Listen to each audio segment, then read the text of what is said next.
Et du Fils et du Saint-Esprit. Amen. Frères et sœurs bien-aimés, il y a un chant qui dit « Dieu nous a créés pour faire éclater sa gloire, mais nous l'avons trahi par le péché. Le péché nous fait souffrir et nous enfonce dans le trou. Mais Jésus, qui est la lumière et la vérité, vient nous sauver. » Ce chant exprime à la fois notre vocation, notre chute et notre relèvement. C'est peut-être le cycle de notre vie. Le Seigneur Dieu ne nous sauve pas par une baguette magique ni de manière spectaculaire. Il nous sauve en entrant en relation avec chacun et chacune de nous. Il nous sauve en venant marcher sur notre route et en partageant la réalité de nos histoires et de nos vies. Il nous sauve par son Fils Jésus-Christ. Si le Christ nous sauve, ce n'est pas pour continuer à traîner dans la boue du péché. Ce n'est pas pour continuer à agir suivant nos désirs et nos sentiments désordonnés. Ce n'est pas pour continuer à nous mal comporter ni à mener notre vie suivant les courants mondains. Jésus-Christ nous sauve, c'est pour que nous puissions retrouver le pourquoi de notre existence sur la terre. Autrement dit, c'est pour redécouvrir notre vocation qui est de rendre gloire à Dieu. Nous pouvons ajouter pour dire que Jésus-Christ nous sauve pour que nous aussi, nous puissions devenir des sauveurs les uns pour les autres et des chantreux de Dieu. Notre plus grand problème, vous et moi, nous sommes souvent distraits. Nous perdons notre objectif et notre but. Nous nous laissons emporter par les publicités mondaines et le plaisir effréné. Comme le commun des mortels, nous cherchons le profit économique, le pouvoir politique et les avantages sociaux. Nous oublions souvent les pauvres. Nous ne sommes pas toujours focus sur les réalités célestes. Donc, nous sommes ailleurs. Frères et sœurs, avec le mystère de l'ascension, c'est sûr et certain, nous sommes des sauvés et des rescapés de Dieu. Même là encore, nous ne vivons pas en femme et en homme sauvés. Nous ne nous portons pas vraiment à la hauteur de ce que nous sommes, fils et filles adoptifs de Dieu. Si aujourd'hui, nous avions un bilan spirituel à faire, quel serait le contenu de ce bilan? Serions-nous fiers de regarder Dieu dans les yeux?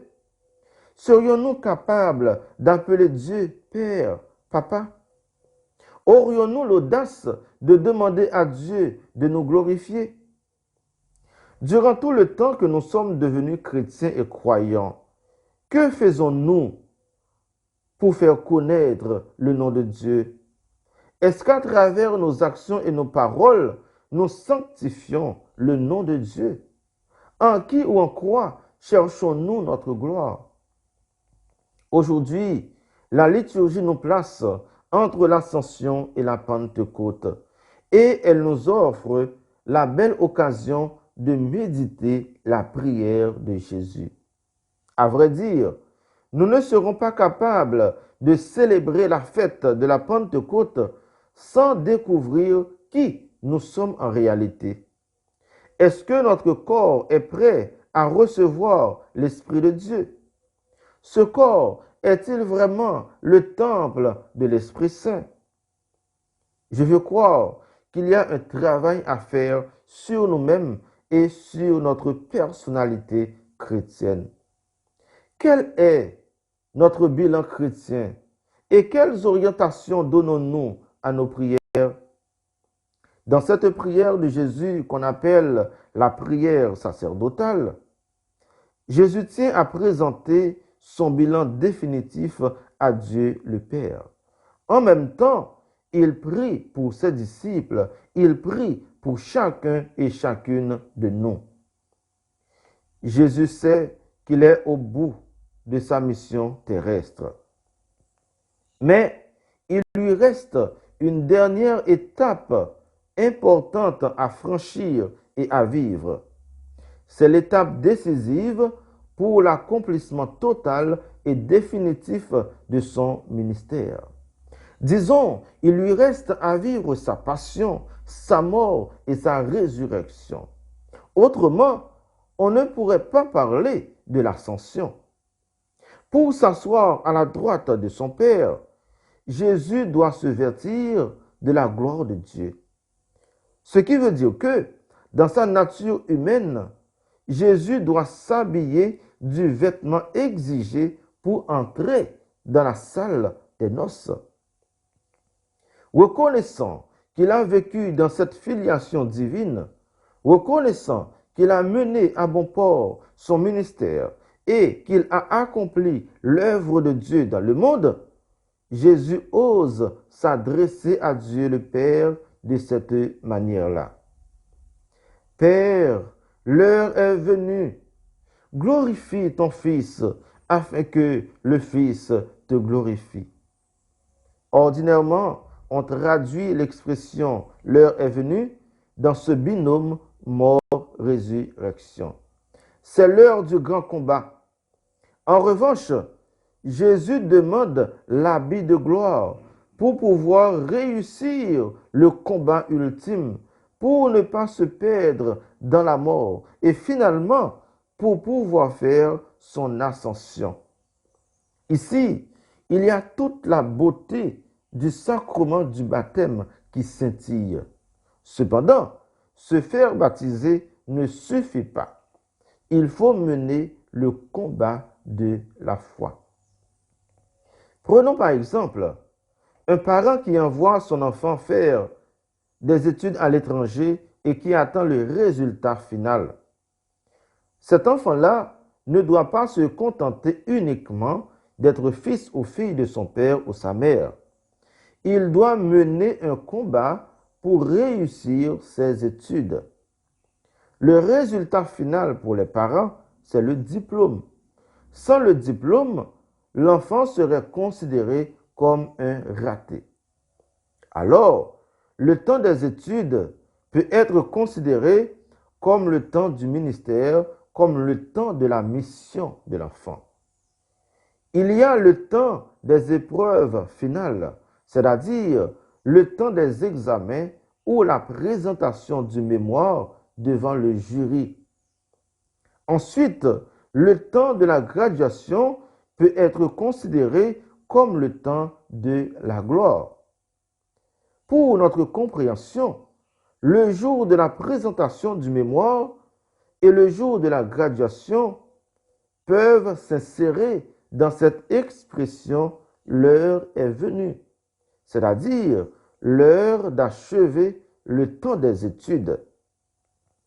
Dans le sens chrétien, nous pouvons dire c'est l'heure de passer de la croix à la gloire. L'une ne marche pas sans l'autre. Refuser la croix, c'est automatiquement refuser la gloire. Sinon, on tombera dans ce qu'on appelle « à vaincre sans péril, on triomphe sans gloire ». Frères et sœurs bien-aimés, cette gloire que Jésus réclame de son Père n'est pas dénuée de mérite. Sa mission sur la terre était de permettre à tous les hommes et à toutes les femmes de chanter et de contempler cette gloire. J'ai manifesté ton nom aux hommes, dit Jésus dans sa prière. En effet, Jésus, à travers son ministère, à travers ses œuvres, à travers ses prises de parole et sa position, à travers son style de vie et sa conduite sur la terre, a glorifié Dieu. Sa façon d'aborder et de traiter les gens, riches ou pauvres, tout ce qu'il a fait et dit révèle sa personnalité humano-divine. Jésus a vécu dans l'obéissance jusqu'à sa mort sur la croix, au point que le centurion a fait cette confession. Vraiment, cet homme était fils de Dieu. Comme dira plus tard saint Paul, il est vraiment l'image visible du Dieu invisible. Ses disciples ont pu découvrir en lui ce visage caché de Dieu. Or, voir le visage de Dieu, c'est voir sa gloire. C'est cette gloire que Moïse avait voulu voir et contempler. Je t'en prie, dit Moïse, laisse-moi contempler ta gloire. Et nous autres, frères et sœurs, quelle est notre ambition religieuse aujourd'hui? Est-ce de trouver un poste dans l'Église ou bien de contempler la gloire de Dieu et nous vêtir la gloire de Dieu? Ce vêtement de gloire dont nous avons revêtu le jour de notre baptême, que faisons-nous de ce vêtement? Où est-il ce vêtement? Beaucoup d'entre nous l'ont jeté ou l'ont piétiné. Philippe avait aussi cette ambition de voir le Père, c'est-à-dire il avait voulu contempler la gloire de Dieu. Je crois que, frères et sœurs, ce devrait être l'ambition de tout chrétien, voir et contempler la gloire de Dieu.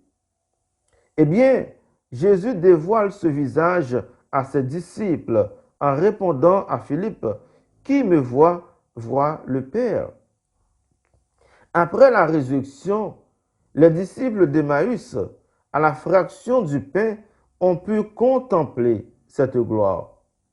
Le disciple bien-aimé va découvrir lui-même cette gloire en disant à Simon-Pierre, « C'est le Seigneur. » Nous ne pouvons pas oublier les femmes qui, au matin de Pâques, l'ont contemplé en premier.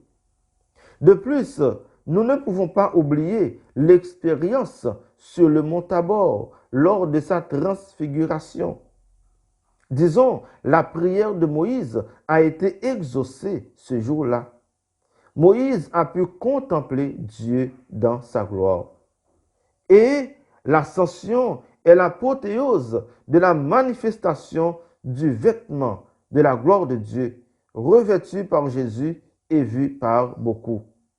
Enfin, Jésus demande à son Père ce pourquoi il a travaillé. Il demande ce qu'il est. Sa prière n'est pas extérieure à son ministère, ni à ce qu'il a vécu et exprimé. Jésus-Christ est la gloire de Dieu en chair et en os. De l'autre côté, saint Irénée de Lyon nous dit, « La gloire de Dieu, c'est l'homme vivant. La vie de l'homme, c'est de contempler Dieu. » Ce qui nous manque aujourd'hui, frères et sœurs, ce n'est pas le bien matériel. Au contraire, nous en avons trop. Ce qui nous manque, c'est ce désir d'arriver à la plénitude. La plénitude, c'est d'arriver à la contemplation divine. La plénitude, c'est la vie éternelle. C'est de connaître Dieu, le seul vrai Dieu, et de connaître Jésus-Christ. Comme disait saint Paul aux chrétiens de Corinthe, « Parmi vous, je n'ai rien voulu connaître d'autre que Jésus-Christ, ce Messie crucifié. » Sur les traces du Seigneur, des saints apôtres et la Vierge Marie, frères et sœurs bien-aimés, entrons en prière et demandons à Dieu de nous envoyer son Esprit Saint qui nous conduira dans la vérité tout entière qui est la gloire de Dieu, au nom du Père et du Fils et du Saint-Esprit. Amen.